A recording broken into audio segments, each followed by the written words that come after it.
Hello, જય શ્રી કૃષ્ણ. રંજનની દુનિયામાં તમારા બધાનું સ્વાગત છે.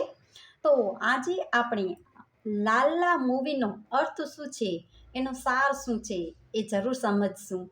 તો હું આ મૂવીનો પ્રમોશન નથી કરવા માંગતી, પણ મેં આ મૂવી જોઈ અને મને એવું લાગ્યું કે બધાએ એક વખત આ મૂવી જરૂરથી જોવી જોઈએ. કારણ કે એમાં આજનું આ જનરેશન છે, આજનું આ જનરેશન કેવી રીતની જિંદગી જીવે છે, એના માટે એને શું કરવું જોઈએ, લાઈફને સ્મૂથ બનાવવા, સરળ બનાવવા કર્મ કરવું જોઈએ. અને એ જ શીખવવામાં આવ્યું છે કે આજની જનરેશન નાની નાની વાતે ડિપ્રેસ થઈ જાય છે, આ કામ કરવામાં માનતી નથી, નાની વાતે ડિપ્રેસ થઈ જાય છે, મરવા માટે તૈયાર થઈ જાય છે, ખોટી સંગતે ચડી જાય છે.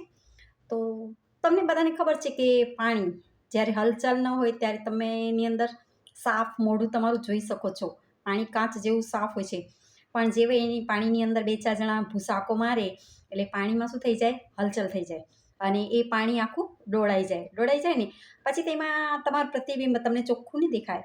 એવી જ રીતના લાઈફમાં બી ક્યારે સમજો આપણી હલચલ થઈ, ભૂકંપો આવે, હવે નાના મોટા ઝટકા તો આવ્યા કરે, તો કુટુંબ છે, પરિવાર છે, અને ત્યારે આપણે શું કરીએ કે એકદમ ડરી જઈએ છીએ આપણે. ત્યારે પછી જેમ ડહોળા પાણીમાં આપણે આપણું પ્રતિબિંબ નથી જોઈ શકતા, તેમ આપણને ત્યારે કોઈ રસ્તો સૂઝતો નથી સૂઝતો ને ત્યારે શું કરવાનું છે કે ભગવાન કહે છે કે તમે શાંત ચિત્તે બેસી જાઓ,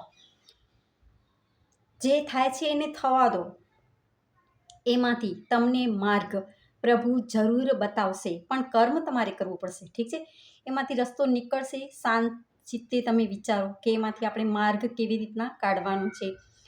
તો નાની મોટી મુશ્કેલી આવે એનાથી ડરો નહીં, પ્રભુ તમે કર્મ સારા કરતા રહો, પ્રભુ હંમેશા તમારી સાથે છે. તો બસ લાલા મૂવીનો અર્થ એ જ છે કે તમારે કર્મ તો કરવું જ પડશે, કર્મનો સંગાથી તમારે બીજું કોઈ નથી. આપણે કહીએ કે આપણે થાકી ગયા છીએ, હારી ગયા છીએ, પણ જો તમારા નીતિ સાચી હશે, કર્મ સાચા હશે ને તો તમને કદી તકલીફ ઠીક છે આવશે, જીવનના પાર્ટ રૂપે તકલીફ આવશે, પણ તમારી જો નીતિ સાચી હશે ને તો એ તકલીફમાંથી ભગવાન તમારો હાથ પકડીને તમને માર્ગ બતાવશે. અને જો તમે કર્મ તમારા સાચા હશે તો તમારે એ તકલીફમાંથી કેવી રીતના બહાર નીકળી જશો તમને બી ખબર નહીં પડે. જો અમારો બ્લોગ તમને સારો લાગ્યો હોય તો જરૂરથી શેર સબસ્ક્રાઈબ કરજો. Thank you.